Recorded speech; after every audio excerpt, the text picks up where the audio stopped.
Okay, what's going on, everybody? My name is Mang. Welcome back to Roll Mangging for our Call of Cthulhu campaign. I am back from my vacation, as you can probably tell. And, yeah, so I came back to play some Call of Cthulhu, apparently. And, we were introducing... Well, we were supposed to introduce 4 new characters this time, which is a doozy. But Ziggy could not make this session, surprisingly. So it is what it is. And so Ed could make a session and Ziggy couldn't. What the hell's that, right? But be that as it may, we soldiered on. And so we are in Cairo now. We are firmly in Egypt. Culture is in full swing. And not many people there in our party can speak Arabic. But you gotta do what you gotta do. And so the first new character introduced was Ren's new character named Ronnie. Ronnie is a demolitionist. An explosives expert who works for the kind of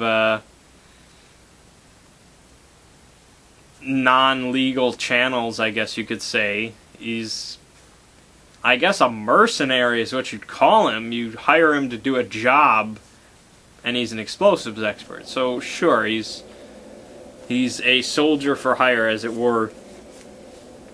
And so since Richard and Roland were asking about, explosives and stuff like that, I guess Roland's black market contacts gave him a demolitions expert, and so that is Ronnie. And so they're sitting in there, they're eating breakfast in their hotel. Ronnie goes over to the hotel to meet them, goes up to the hotel room, which they're not in, and gets no response, so he just picks the lock and goes in. Because he's just crazy. And also this is our first lock-picking character, I guess, so that's, wow. Why not show it off then? So he picks the lock and heads right in. So they head up there after breakfast and like, oh, you must be Ronnie. And so introductions go around and, Ronnie is just completely oblivious of, like, if you come in as a character at this point and you're not connected to Jonah Kensington, like, you just go in with no knowledge whatsoever. And so, luckily, we still do have characters coming in that are linked to Kensington. Because if we didn't, like, so much now, like, it's crazy because it's such a long campaign and it's an investigation. It's not just like, there's an evil in there and everybody knows about it and so adventurers go out to kill it or whatever, This is a very, very secretive investigation that only a handful of people know about. And so, if we didn't have Kensington, it'd be like, who the hell's Jackson Elias? Like, what are you talking about? Juju House? What? And we still kind of do have that for the most part, but thankfully we have some characters that are like, oh yeah, Kensington, he told me all about it, yeah. It's just so funny. These characters that come in that Kensington sends over, they have to have these increasingly longer and longer conversations where he's like, alright, so then they went to London and they went to this guy named Gav again. And now they're in Cairo and they went and did this and there's this Steinway guy and I guess he's dead now and oh man. So I assume like 20 sessions from now it's going to be like, then they went to Australia, and it was just... But he tells them everything. Okay, and so now the little group of 4 is like, alright, well, so they have some leads. They don't have an abundance of leads yet. Cairo is just filled with leads, man. It's ridiculous. For those that saw the Secrets of Roll-Mangging and when I showed the board and all that, like, I only covered half of it, and that's just... But, yeah, it's filled. So the one that they latched onto was Warren Bessart, or whatever, who was a name given to them from Faraz Najir. Apparently, an agent working for Roger Carlyle. And so Faraz Najir, I guess, coughed up an address? Did he? I assume so. They knew where he was.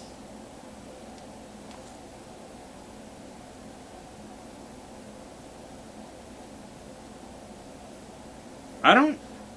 No, he must have coughed up an address. Where did they get this address?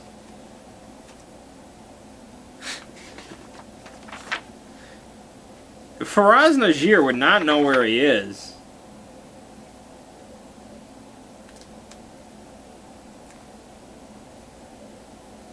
I have no idea how they found out where he lives. I honestly have... I don't know. But, yeah, so... I must have said at some point. But he lives at the Red Door in the Street of Scorpions. And so they head down out of the hotel, and they're discussing about, like, how to get there. And the concierge then calls to Richard Blackstone, and he's like... We have a guide ready for you. We were able to acquire one. He's like, oh, all right. And so we are introduced to Reginald Fortworthy III. His friends call him Reggie. And Reggie, so we have Reginald, Roland, Richard, and Ronnie, if you're keeping track. And so... Reggie Fortworthy, I kind of envisioned him, not entirely, but I kind of envisioned him based on the pilot guy from The Mummy, you know, the newer Mummy, where he's just this older British guy, ex-military, who's living in Egypt. And he just likes adventure and stuff, but he's really just kind of a loon. Kind of like that. And this is not a character I made up. This is in the companion guide for the campaign. Here's Reginald Fortworthy III. They have him detailed as continually lost in his mental museum or something. And so, basically, Reggie... He's a British expatriate. He always wears a suit. He's got a sword cane, and he's very friendly. He's a good guy. And if they want to go to any of the hot spots, tourist attractions in Cairo, he'll show them where it is. If they want to go somewhere in the old city, he's got no freaking idea, man. But he'll never admit it. He will always be as confident as possible. And so... they're like, we need to go to the Street of Scorpions. And he's like, absolutely. Well, more British than that. I can't do... I can maybe pull off a French accent if I tried hard enough, but no. So, yeah, absolutely, I'll take you right there. And so they head out, and they get through the new city, no problem. Then they start to go to the old city, and he's taking them through all these alleys. And then he stops and he's like, I thought it was this way. No, it's this way, I'm sure of it. And they just keep going, and Richard's like, we passed that beggar like 3 times now. And so they don't want to tell this old guy that he's like, you don't know where the... You know, certain characters I'm sure would be like, you don't know where the hell you're going. But Richard climbs up a nearby home and he looks around. He doesn't see anything. And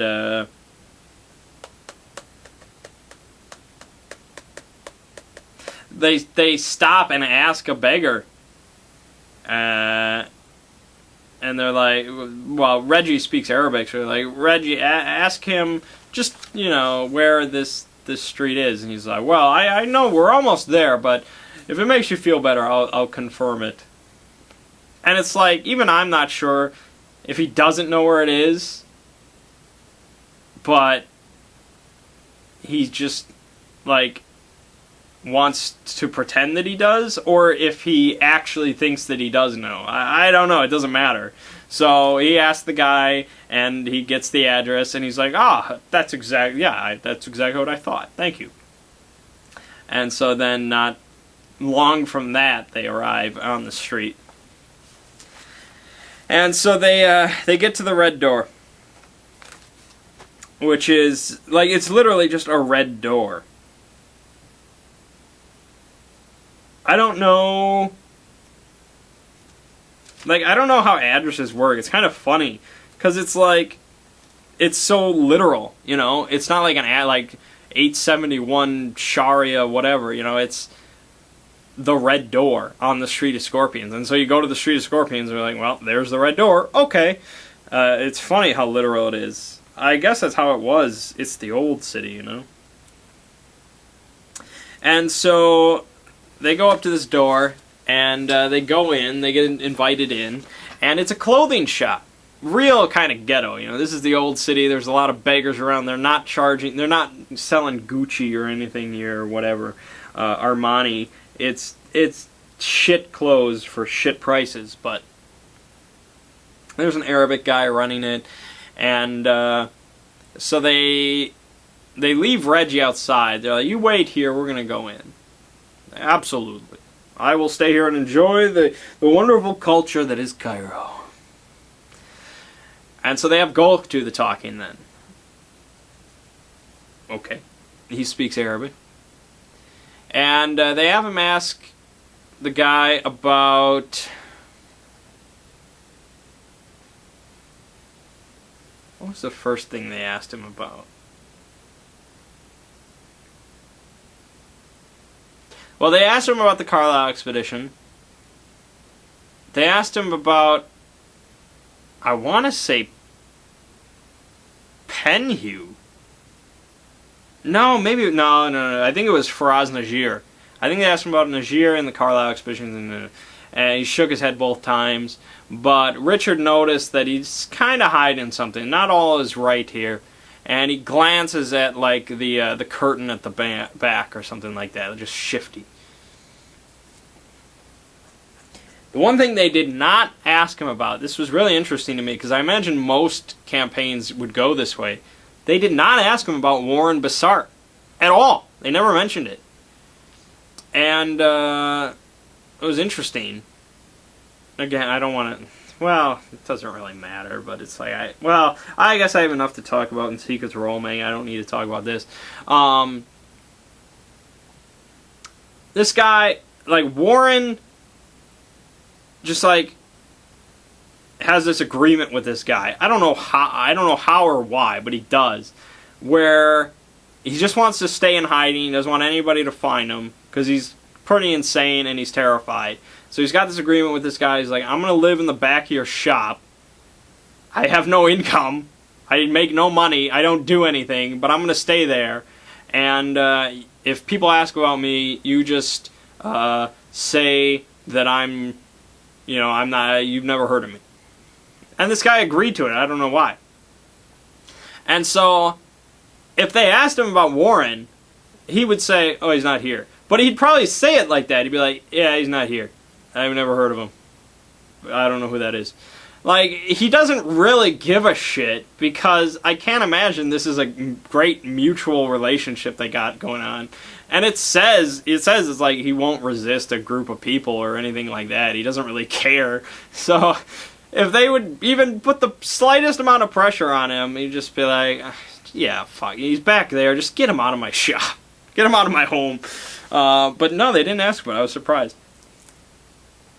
Yeah, he says, nor does he much care about the fate of Bessart. Like, what does he do?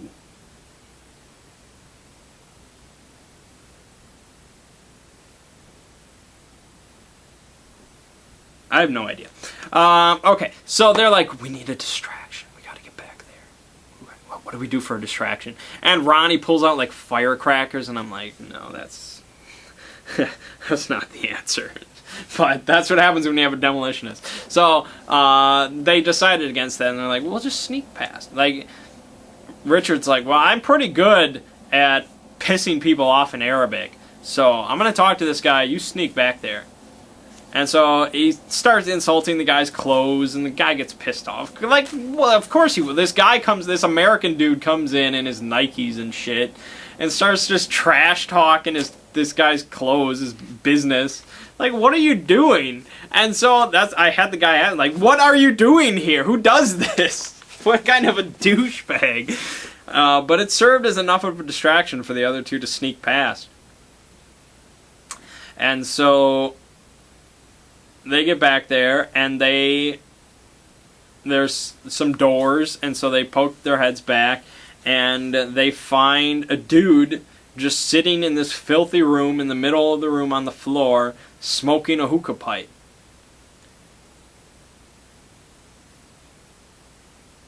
And the dude just like looks at him, and Ronnie's like, "Oh, I'm sorry, where am I?"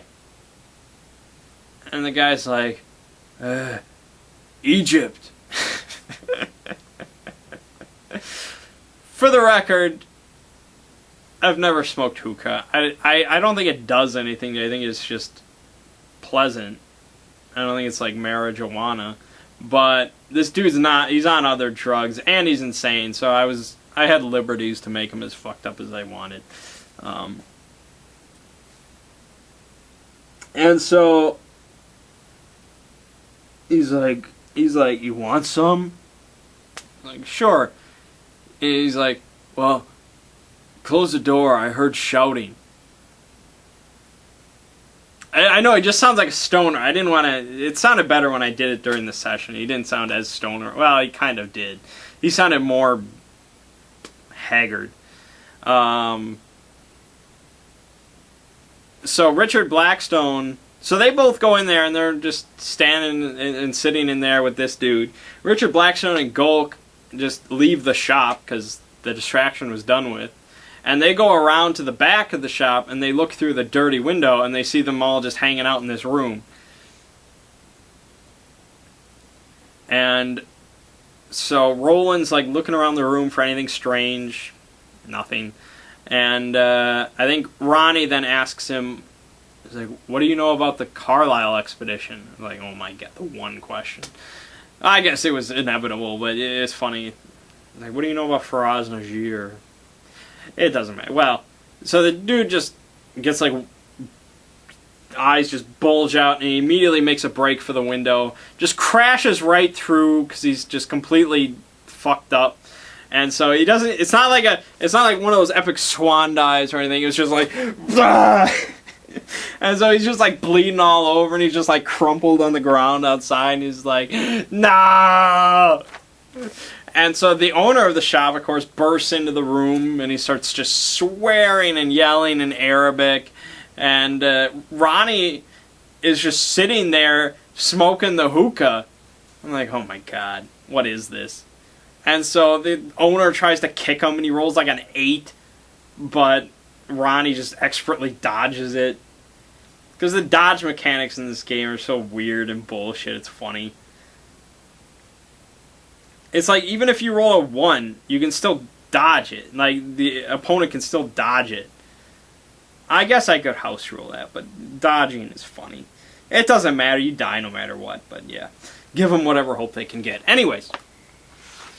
And so, they all, like, climb out the window, and they, like, gag Warren, and they drag him off to an alley. It's just terrible. And he's just bleeding and shit. And they calm him down a little bit, and they're like, we just want to ask some questions.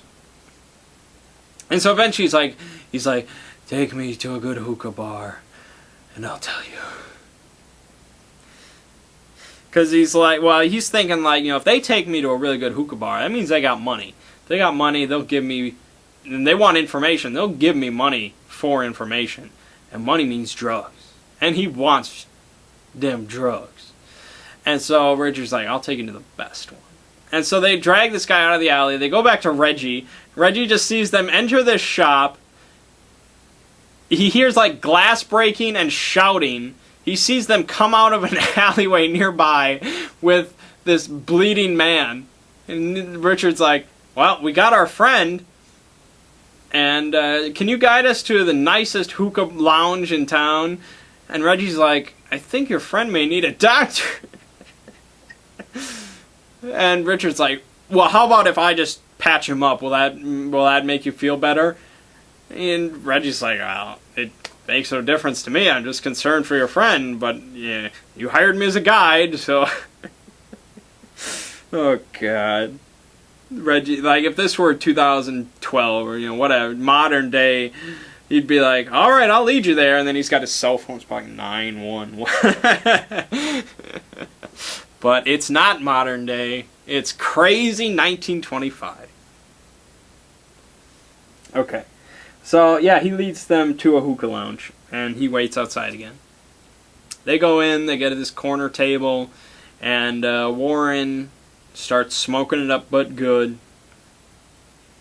And he tells them a very lengthy tale. I am not going to repeat it here, although I could.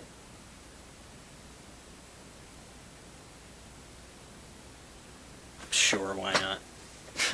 Alright, I'll repeat the whole statement for you. I won't do it in his voice. I did that once already tonight. I'll read it normally. And it's written here in its entirety for me to, like, this is just like, read this to your players. So that's what I did. Alright. A lawyer contacted me. I agreed to act as purchasing agent for Mr. Roger Carlyle of the United States, who was represented to me as a wealthy American. On written instructions from Mr. Carlyle, I purchased certain artifacts from Faraz Najir, an antiquities dealer, and illegally shipped them out of Egypt to Sir Aubrey Penhew in London. I know the artifacts were ancient, but nothing more. When the Carlyle expedition came to Egypt, I arranged for all their equipment and permits. Their main site was at Dashur, in the area of the Bent Pyramid. One day at Dashur, Jack Brady came to me and told me that Carlyle, Hypatia Masters, Sir Aubrey, and Dr. Huston had entered the Bent Pyramid and then vanished. Brady was excited and suspected foul play, since the diggers already had fled the site and work had come to a standstill. We did not know what to do, so we drank. The next morning, Carlyle and the others reappeared. They were excited by some tremendous find, but what it was they would not say, nor did I learn, for Sir Aubrey was a fiend for secrecy. All of them had changed in some inexplicable way, in a way not for the better. I did not ask further. That evening, an old Egyptian woman visited me. She said that her son had been one of the diggers. She said the diggers had fled because Carlyle and the others had consorted with an ancient evil, the messenger of the Black Wind. She said that she could recognize that the souls of all the Europeans but Brady and myself were lost. If I wanted proof, I should go to the collapsed pyramid at Meidum. I think it's Meidum or Meidum. I don't know. At the time when the moon is slimmest. The night before the dark of the moon. God help me, I went. I took one of the trucks, pretending to leave for a night in the pleasure quarter of Cairo, but instead I drove the 20 miles south to Meidum and secreted myself where she advised. There in the midnight blackness, I saw Carlyle and the others disport themselves in obscene rituals with 100 madmen. The very desert came alive, crawling and undulating towards the ruins of the pyramid.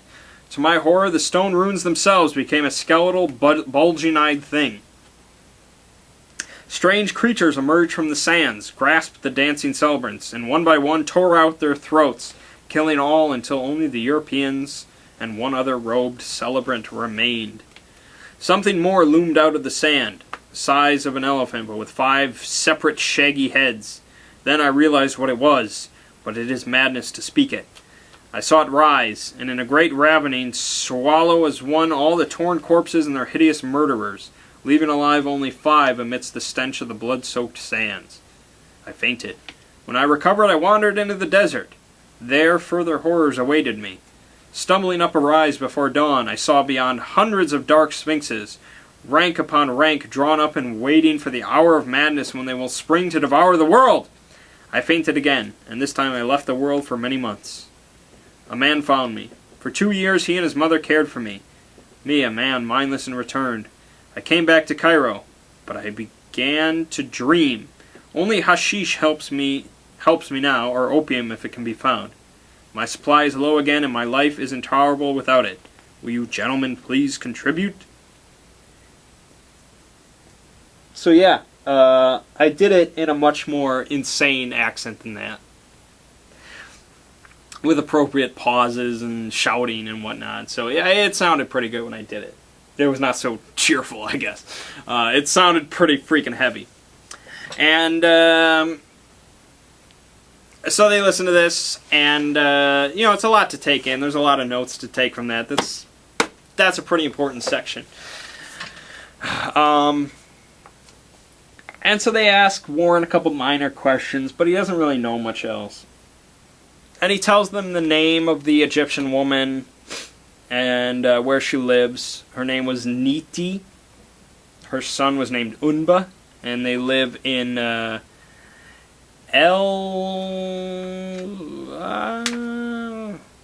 Wasta,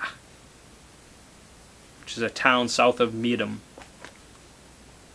And I basically laid it on really heavy. Like, he grabbed Richard's arm. He's like, if you follow this path, you'll end up like me or worse. You know, it was kind of like that. And he's like sobbing into his hookah pipe, and everything will be lost. It was pretty heavy. And so they left that place. And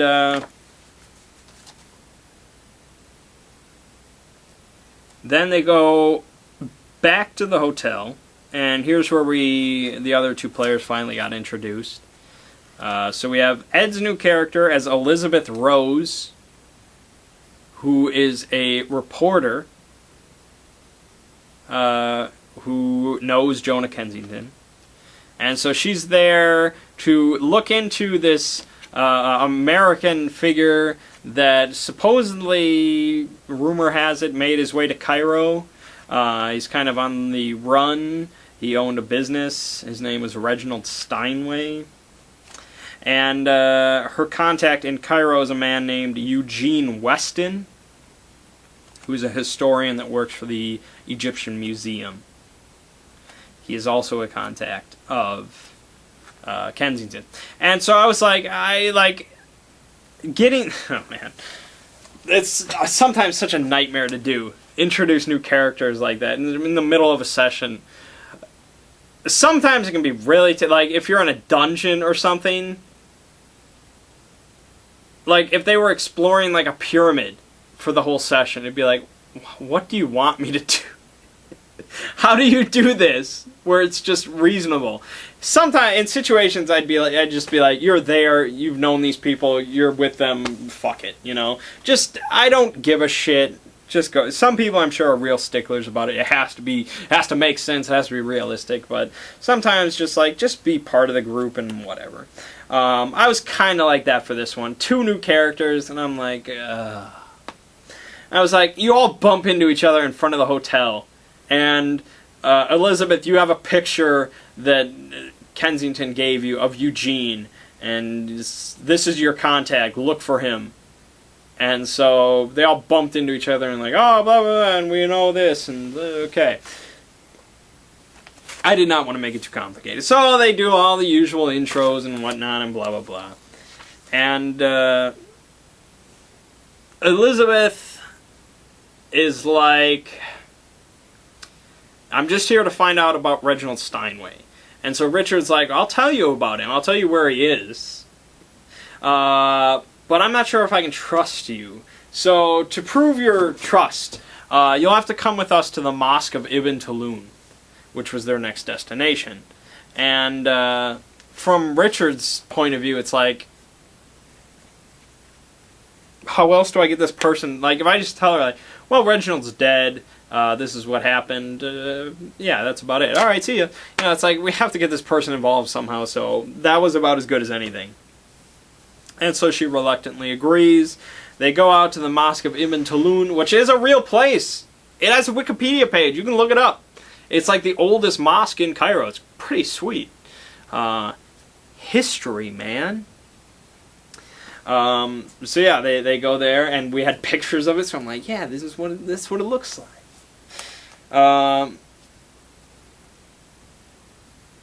So they go there, and they don't have Reggie with them. They didn't take him along. which was kind of unfortunate. They could have used them. None of these people have lived in Cairo for longer than a year. Or lived in Egypt for longer than a year. And none of them are of the Islamic faith. So chances are this is the first time any of them went to a mosque. And so the longest anybody has been there was Roland. He said he's been there for a year. And so it was like, alright, I'll give him a chance. So, again, if any of their players mentioned it, I probably would have been okay with it. Just, if you as a player can mention it, that's good enough. But none of them mentioned it, so I was like, alright, I'll give you one chance. So I had Roland roll an idea. Which is basically... it's a funny roll. It's probably not used in many other game systems. Idea is your intelligence times 5. And basically, if for Call of Cthulhu, it's when your DM is like, alright, you are dumb, you're made of stupid, why don't you roll to see if I can tell you what you're supposed to do?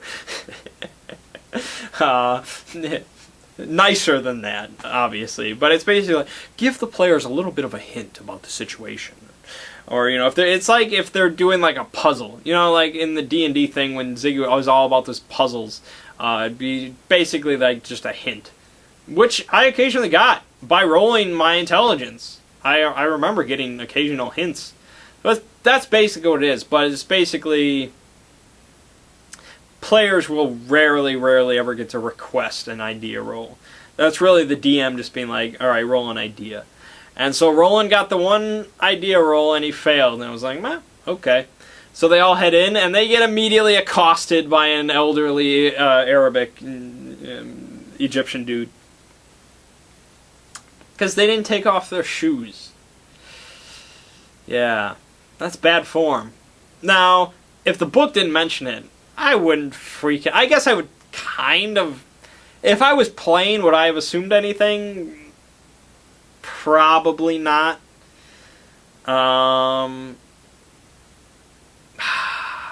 It's easy to say now. I'd be like, yeah, you gotta take off your shoes. But if I was playing in that situation, I probably wouldn't assume anything. Maybe. It's hard to say, but I don't think so. But, yeah, the book mentions, like, you can't walk in with shoes. That's a dumbass move. This is what it says. It says, as in any place of worship, quiet is the order of the day. Visitors should remove shoes when entering. Women may not be allowed. During times of prayer, non-worshippers are unwelcome. And so they didn't get yelled at because it said quiet. They got, hushed tones, very sternly told in Arabic that they're heathens bringing shoes into this place. Richard Blackstone just clomping around in his Nikes. And so, after a bit of calm persuasion and blah, blah, blah, they eventually calm the guy down. And he's like, you can come in, take off your shoes, but the woman has to stay outside. And so there's no advantage of playing a woman. I don't mean to be sexist. I just mean, it's kind of... I mean, you can play whatever the hell you want, but I have to run this like 1925 Egypt, in which it's not an advantage to be a woman. So yeah, she wasn't getting in. So, she had to stay outside, and Ronnie decided to stay outside with her, just to keep her safe. And so they talked to this guy for a little while.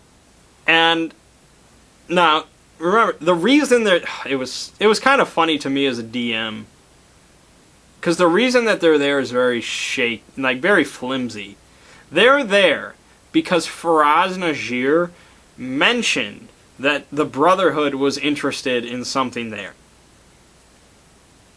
So that's a rough start for a bunch of Americans to just stomp into a mosque asking questions. They don't have much to go on. And so Richard rolled something, history or something, to see if he knew anything about the Mosque of Imtulun. I was like, you've heard shaky rumors at best that maybe some artifact related to an ancient Egyptian queen may be here. But this is just, distant hearsay. No, it's funny, like, in real life, you'd just be like, yeah, I doubt it's there. But in the game, you'd be like, it's fucking here, Like, I wouldn't say it if it wasn't true. There are times where you can hand out false rumors and stuff like that, and I don't do that nearly enough. But it's like, because they only ask about information when they need information. And so it's like, you either tell them the rumor or you don't. It's complicated. False rumors occasionally can come into play. More so in an investigation game, it really should happen, but it hasn't much. But anyway, yeah, like you say that, and they know the girdles, the artifact is here. There's no question about it. So they start talking to this guy about it, and they just completely butcher their persuade rolls and shit. Like, they know that it's here, and they need answers, but they can't persuade this guy. And so eventually, I think Roland, it was Roland, I'm pretty sure, he walks up to the dude and just pulls out a bunch of money. He's like, here. And the dude's like, oh, that artifact. Right. Like, it even mentions, like, if the attendant that day happens to be a venal man who delicately suggests a bribe, and he didn't even suggest it, but I was like, you know what, screw it, he'll take it. And so he's like, well, you'll want to speak to Ahmed Zahavi, who they say is the Nazir of the mosque. And I was like, huh. It sounds like he'd be like the leader. It says who acts as civil administrator as well as having profound religious duties. I googled it. I couldn't really find much. It's spelled Nazir. I couldn't find pretty much anything having related to that. So then I tried Nasir, and it said that it means like helper in Arabic or something like that. But that was about it. So I was like, oh, okay. But yeah, I guess he's the head of the mosque. Sure. Wouldn't they... I guess they didn't assume to try to find the head of the mosque. Like, they didn't. They just talked to this dude, this one dude. He's just a dude there. Well, he's like one of the teachers or whatever, but okay. But yeah, they didn't ask about the head of the guy. Anyways. And so they go to Ahmed, and they talk to this guy. And throughout this whole session, it was about a 4-hour session, it was mostly talking the entire time. Talking to Warren, talking to Ahmed, talking to other people.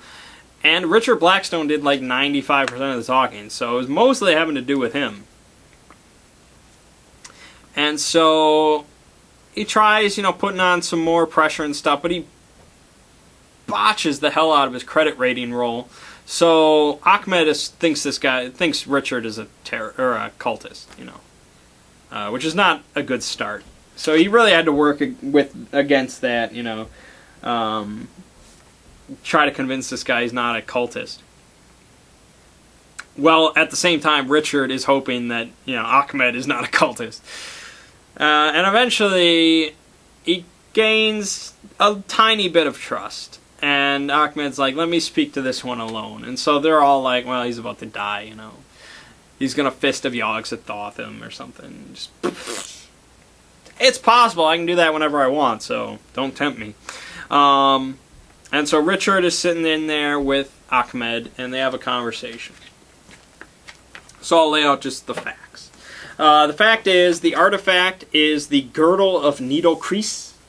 Nitocris being an evil ancient Egyptian queen who had a terrible rule and stuff like that.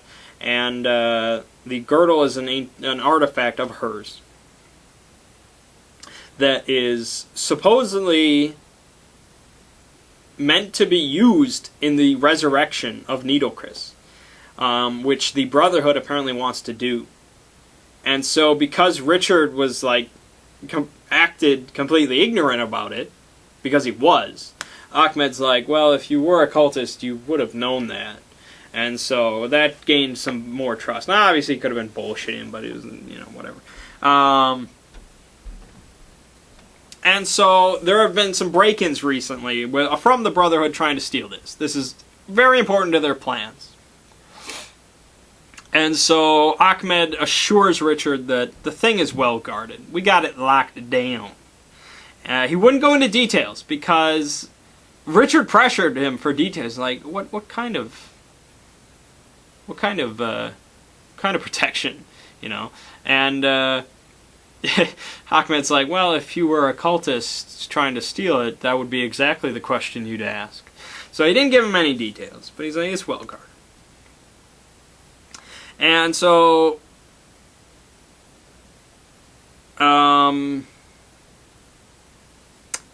tells them that the Carlisle expedition must have stirred up some ancient evil, bad shit is happening, and he also tells them to seek out a friend of his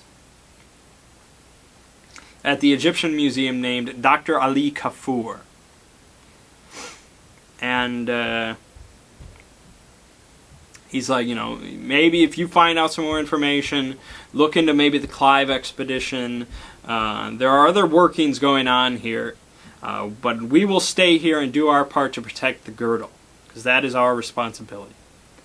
And so they left on pretty good terms. And I'm about to run out of space. I have to delete something and make some more room, so I will do that right now.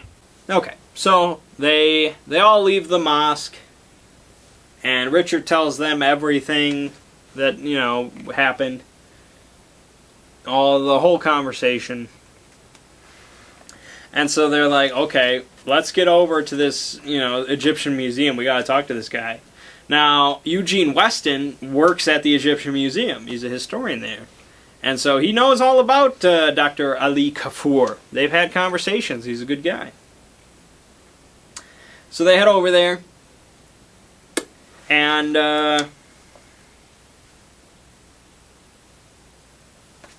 they head down to the occult section, which is what Dr. Kafur runs. And section is kind of a misnomer, I guess. Like, I don't know how it works here. Like, there's his office. There's the doctor's office. And then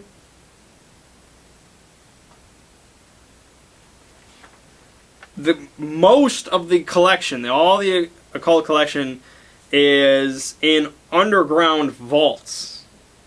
So to get down there, you have to go through him, and it's not just like a public section. So I think they thought that it's just like some crappy little office, but no, they got a bunch of shit. It's just all in those vaults, baby. Alright, so they sit down, they talk to Kafur.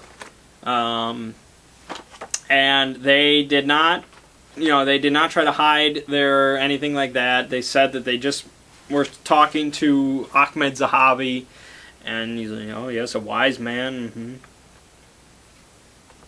And mentioned the girdle of Nitocris. He's like, bad shit is happening. We want to help. And so, if they try to just ask some kind of bullshit questions and stuff like that, he's a busy man. Just please, I don't have time for this. But if they want to talk about the real shit, Carlisle expedition, all that, he's going to talk to them. And Dr. Kafur has a shit ton of information, man. Like, this conversation could have gone on much longer than it did. And so, I didn't tell them everything written on these 2 pages, but I told them most of it. So I'll just kind of go down the line here. The Carlisle expedition. Kafur and Penhew were associates, I guess. Mutual respect and all that. And so they had spoken occasionally, and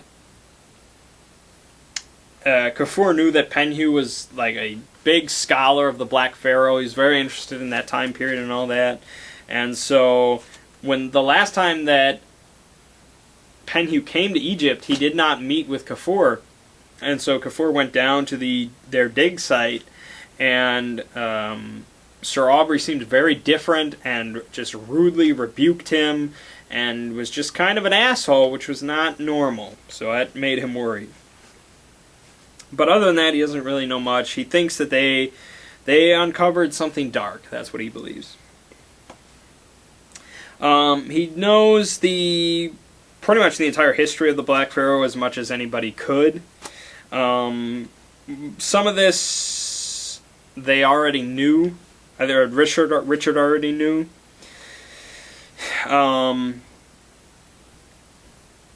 The new information was that the body of Neferka was originally at the collapsed pyramid, but records seem to imply that it was moved to the bent pyramid, but they've never found it at either place.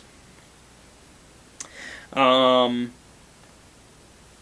the 6th dynasty, the cruel queen Nitocris was thought in league with the new cult of the Black Pharaoh. Though the proof of this is subjective, Dr. Kafur believes it to be true. He also tells them that the Black Pharaoh is occasionally known as Nyarlathotep, which I don't know if that was startling to anybody. It says that this may require a sanity roll for some sanity loss, but it didn't seem like anybody was startled by this. Way back when, Charlie, I think, believed that the Black Pharaoh and Nyarlathotep were two different things, but I'm not sure if anybody was still operating under that suspicion, especially since you have Golk here, who's in metagame sense. They all know he's Nyarlathotep, and he's taken different forms, so I think the players had already registered that. Or at least I assume so. They didn't say anything. There's a section here about the legends of the Black Pharaoh, which I didn't get into at all.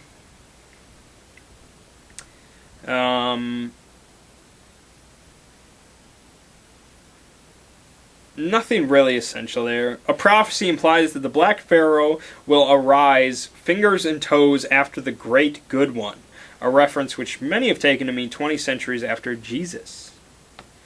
A new age then begins, destined to end the dominance of mankind upon the earth and to bring freedom and stark truth to the Black Pharaoh's followers.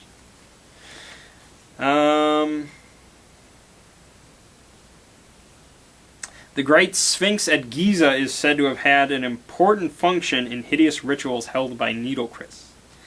That is probably something I should have mentioned, but I didn't. But if any players are watching this, assume that I said that in-game. We'll assume that's important. What Dr. Kafur believes. He holds that the Black Pharaoh and Neferka existed, as yet do the pantheon of gods of which the Black Pharaoh was a part. He calls these entities the Elder Gods, and says they are led by the demon sultan Azathoth. Dr. Kafur has seen servitors of these gods in the desert, and knows for a fact that the cult exists in present-day Egypt, though he knows nothing of its organization, leadership, or activities. He also suspects that worship of the Black Pharaoh is growing in other parts of Africa.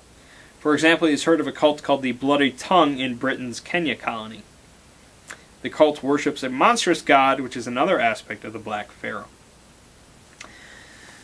Queen Nitocris. The unidentified mummy recently stolen from the Clive expedition at Giza undoubtedly was the remains of that beautiful and evil ruler.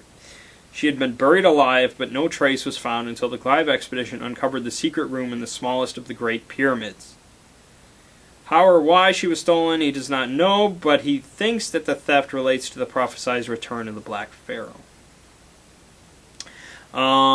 He mentions that there's been 10 Foundation expeditions to Egypt since Penhew's death, and there have been at least 20 deaths, numerous disappearances, suicides, and one case of madness. And he also talks about the Al-Azif, which is the Necronomicon. And so, at one point, Richard busts out the mask of Hayama. And Kafur is just like, oh, where did you get that? And Richard's like, I got this from a friend. And I think I'm going to put it on. And this whole time, like he's like doing this. Kafur is just like, he put it on. I was amazed. We're this far in the campaign. People are still putting on the Mask of Hayama. And so I have a confession to make. He got the Nodin's vision. I did not roll the Nodin's vision. I rolled Azathoth, I think.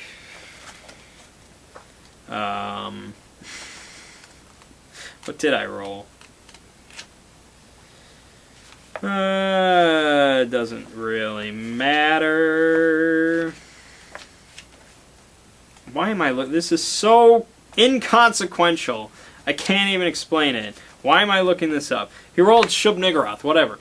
But I was like, well, you know, that other time when Roland put it on, I did the Azathoth division even though I rolled Nodin. So I'm like, you know what? I'll flip it this time. I'm going to be real cool about it.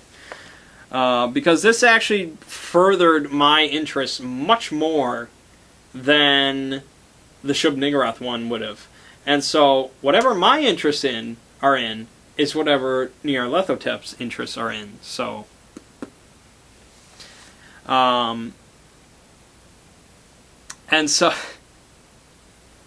think that was a secrets role Mangging thing, but it's fine. I don't care. Okay, so he gets a vision of Nodin's, and it's the same thing. It's always the same because I'm lazy. And so he gets up on his chariot, they're flying, he says his name, and then he says, you can ask me one question of my infinite knowledge. And so, you know, as a DM, that's kind of scary. In an investigation thing of this magnitude, being able to ask any question is pretty scary. But I was like, you know what, screw it, I'll do it. So he thought about it for a while, and then he's like, what happened to the Carlisle expedition at the Bent Pyramid? This was not a question I was ready for. The questions I was ready for were, what happened to the Carlisle expedition? You know, how were they slaughtered? You know, were they not slaughtered? You know, what happened to them? Or a specific member, like, where is Roger Carlisle? Where is Hypatia? You know, where is Huston? Whatever. Or something maybe dumb, like, give me, you know, how do I gain immortality? Something like that. I was not ready for that because it didn't seem that important. It was like, what happened to them at the Bent Pyramid? And as I thought about it, I was like, well, as a player, yeah, that might be pretty peculiar. They go into the Bent Pyramid, they come out, and they're much darker and changed and scary and, you know, shit like that. I'd be like, yeah, you might be curious as to what happened. And so I had to ponder this a long time, and I'll talk about why I had to ponder it for so long in Secrets of Role Mangging. But eventually he responded, they met with the Black Pharaoh, who offered them all their hopes and dreams, and they accepted. And Nodin's dropped him off, and the mask fell off, and voila. And so Kafur's just like, oh. And, you know, they spoke about this a little bit, and he's like, oh, he spoke with Nodin's, and blah, blah, blah. And so Kafur has read a bunch of the Necronomicon, but apparently not all of it. Reading all of the Necronomicon gives you 18% Cthulhu mythos. His Cthulhu mythos is 15%, which is kind of funny since Richard Blackstone's is higher now. I don't know. It's such an abstraction. But anyways. So he tells them a bit about Nodens, that he's perhaps exists outside of the other pantheon. He's maybe more neutral. Like, it hurts me just to say it. I could not say he was good. Fuck you, Derleth, man. Fuck you. I'm never going to say he's good, because he's not. Neutral. Neutral. He's neutral. So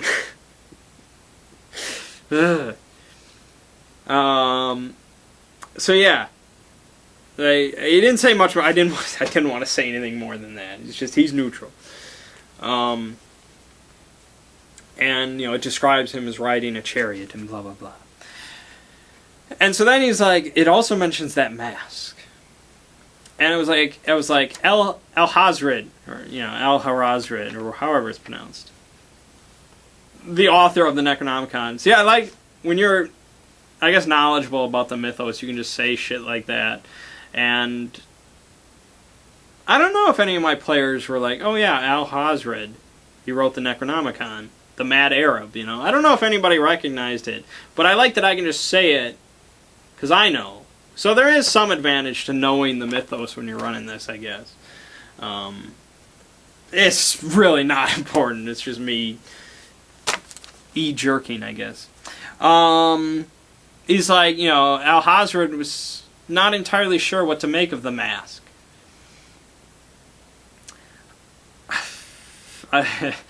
Okay, I guess I have to go on a bit of a side note here. So, okay, Necronomicon was originally known as the Al-Azif. And I don't know what that means. At one point I knew what it meant. It probably says somewhere. Okay, and it was written by this guy named Abdul al-Hazred, also known as the Mad Arab. And, of course, Lovecraft gave almost no details about this shit. Very sparse. And other people have come along and made their own histories, and so I can do my own headcanon, I don't care. But the Mad Arab, he saw shit. For my headcanon, he hung out with Golk. That's what I'm gonna. And Golk was like, "Let me show you some crazy shit, man." And so he showed him pretty much everything there was in the mythos, more or less. The Necronomicon is basically the Wikipedia of the mythos. It's got almost all information, but it never once says the word Golk, because that's, you know, that's Golk's, that's his secret little identity. He's just Golk. So that's not in the Necronomicon, because otherwise you'd just be like, "Hey, what's your name? Golk?" You know. And so, yeah, so for my headcanon, Nyarlathotep just showed him all this shit, and he wrote this book. And he wrote the book Al-Azif, and then I'm not sure if this is official canon or just Derleth canon. I'm pretty sure this is said by Derleth, but it may also be in Lovecraft, where the legends state that El-Hazred was torn apart by invisible creatures in broad daylight in front of hundreds of witnesses, just as an example to others not to go delving into forbidden knowledge, or something like that. Again, whether that's official canon or not, it's official canon as a legend, so it may not have ever happened. But I'm getting way out. The point is, the mask is an invention of this campaign, and so it's only mentioned in this campaign. But I was like, you know, as this very important mythos artifact, it would probably be mentioned in the Necronomicon, especially as far as my headcanon of Golk mentioning it, because Golk loves the mask. So, yeah, it makes sense that this Kafur has heard of the mask. Okay, so Kafur's like, well, El-Hazred was kind of divided on the mask. He couldn't really decide whether it was a device used to actually show visions and promote contact with this pantheon, or if it was just a device used by the dark god Nyarlathotep as almost like a toy. But yeah, and so I don't think Richard made a huge note of that, but I think the others were like, huh. And so here is a moment where it's like, you know, the girdle rumor, it's like, well, we know that's true. The girdle's here. Here, I think they're not really sure what to believe. Is the mask a device used for contacting and seeing these outer gods? Or is it just a thing from Nyarlathotep?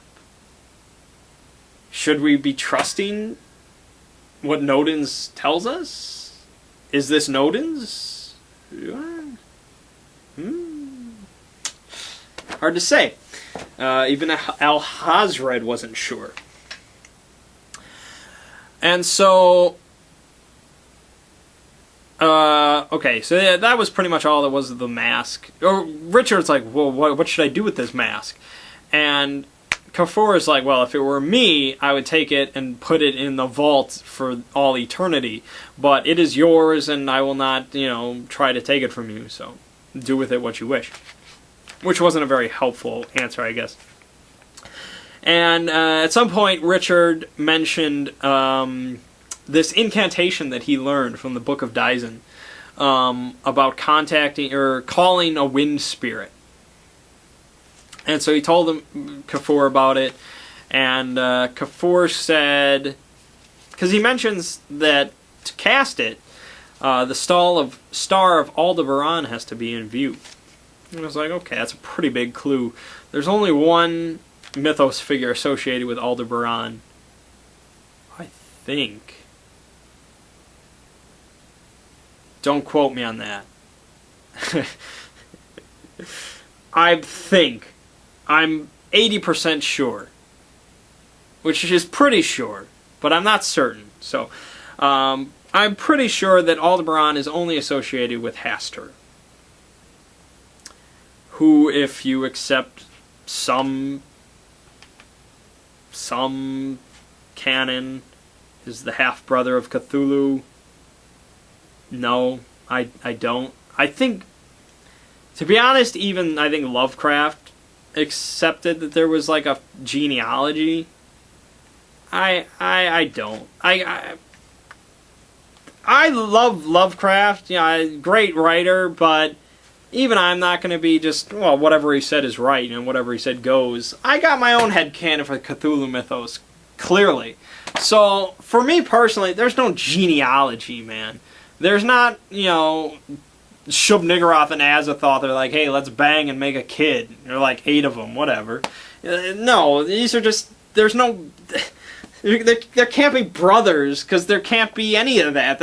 It's beyond all of that, you know. That's putting just human terms to these non-human entities. So, no, there's no brothers, there's no fathers, no stepfathers, none of that shit. Man, that's a random rant to go off on. Anyways, so he tells him about Hastur, and he tells him that Hastur has servants known as Biakis, which are, you know, winged creatures. And if cast successfully, supposedly these Biakis would be able to transport you to some extraplanar locations, perhaps even the Library of Seleno. I may not be pronouncing that right, but I will continue as Seleno if it ever comes up again. And he's like, well, what's Seleno? I was like, man, I don't want to go into this. I don't want, like, that's so stupid. I don't want them to just be like, man, dude, we gotta get to Seleno. Like, I don't want to go off on that. Just like, focus. So he's just like, the Necronomicon doesn't talk about it much, and the only other tome is the Seleno Fragments, which unfortunately we don't have here. I'm just like, let's get off the subject of Seleno. We're not going there. We could go there. In all honesty, you know, if it came down to it, and they summoned a Biaki or something, and they were just like, take me to Seleno, I'd take them to Seleno. I'd make it up. I'd bullshit it. I know enough about it. And I saw that Nyarko anime where they went there, so I can put 2 and 2 together. Oh, what am I talking about? Okay. And so then Kafur, he realizes that this dude here, he knows some mythos magic. He's not an innocent, as it were. And so he's like, I want to speak to him alone. And so I was ready for them to all leave again and me to speak to him alone, but they all resisted this time. They're like, no, this is too interesting now. So they all put up this big fuss, and persuasion rolls went around, and finally it's just like, all right, fine. And so Kafur told them that he himself has dabbled in these magical arts. He's no stranger to it. Because I think it might have been Roland was asking about weapons, being well equipped to go up against, dark forces. And he's just like, conventional weaponry will most likely do nothing. You would need, stronger forces than that. And so he's like, if you truly wish to combat these forces, I may be able to impart some knowledge upon you to serve as weaponry against the evil. And he's only offered this to Blackstone because he was the only one of the group that knew spells. And part of this is meta, because I don't want to teach everybody shriveling. That's how you have badness happen. Although, at a certain point in this campaign, it may happen just as hilarity. Golk may just be like, whoosh, and they all know Fist of Yogg-Sothoth, and they're just whoosh, whoosh. Maybe when we hit a lull, that will happen, but not yet. So that was part meta, but part Blackstone. I kept on using the dark path analogy. Like, he's down this road already. He's walking down it. And all the rest of you are separate from it, in reference to, magic. Because magic is a dark path that will always end with you dying. Being part of a Call of Cthulhu campaign in general end up with you dying, but magic, I think, tends to go quicker. Reginald survived a while before he started really getting his spells. So yeah. How many sessions did the Pegasus survived? Well, I guess he missed a bunch, but he would have died quickly. Anyways. So they all begrudgingly accepted it at the end, because some spells for one person are better than no spells. And so he's just like, this will take a couple days. And so he was basically with Kafur for 2 days. And the others were like, we should look... I remember this at the end of this video, and I remembered it after they had all left Kafur, so I completely forget about this. Kafur also told them that a member of the Clive expedition was fired for incompetence and alcoholism, allegedly. His name was Jan Willem van Hoevelen. He's a Dutch archaeologist. And so Kafur had just heard about that. He wasn't really sure where to find him. And so they spent the next day and a half looking for him while Richard was learning. And so they finally found his location, but it was getting late at night. And they hired Reggie to find his actual address, to get them there. And they set out at like 6 o'clock at night, and so he got lost, of course. And yeah, they're like, it's getting late, we'll head back. Good old Reggie. And so Richard, he learned a few spells. He learned Voice of Ra, which basically makes you much more charismatic and persuasive. I'm not going to say what it actually does, but it makes you more persuasive. This is what Kafur told him. Makes you much more persuasive. He taught him shriveling, which he said it's like the most common offensive magic that the mythos offers. And he also taught him one other.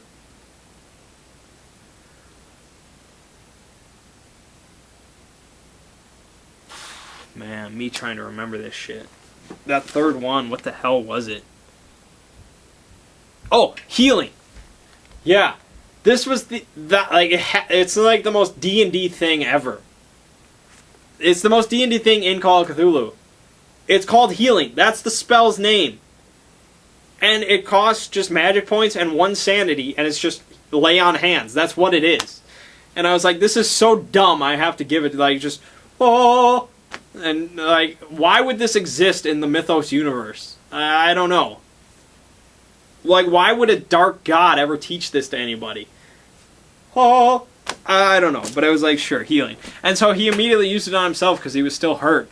And he just recovered 7 HP. Just, whoa. For 1 sanity, that's pretty good. Like, it's a nice spell. So, yeah. And Kafur also told him about the other incantation that he mentioned, that he already knew. I don't remember what he called it. Yeah, I don't remember what he called it. What the Book of Daisen called it. But it requires a dagger. Which, if you remember, Richard went and did the copper thing and all that. And so it requires an enchanted dagger, in fact. And so Kafur went ahead and enchanted the dagger for him. It's not like a +7 fire enchantment or some shit. It's just, you know, this little incantation that he knows that he learned from the Necronomicon. And so it's this enchanted dagger. It doesn't do anything differently, okay? I want to emphasize that. It's just used for this spell. And he tells them that it sounds like something he's heard of that will summon a murderous apparition. And I'm paraphrasing. If you can control it, it will tear shit up. Like, picture a ghost with claws that wants to murder everything.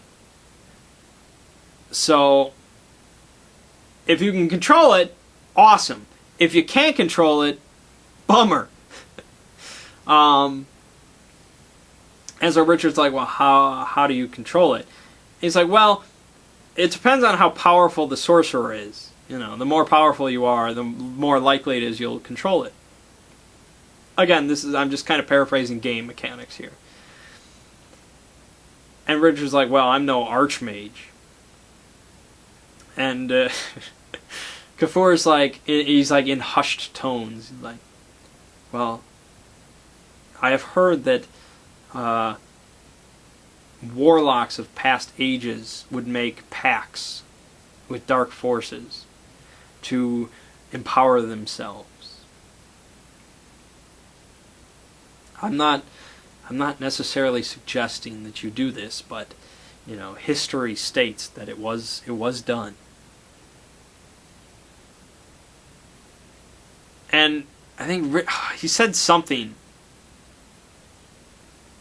I think he said history knows best, or something like that. It was vaguely positive, and I was just like,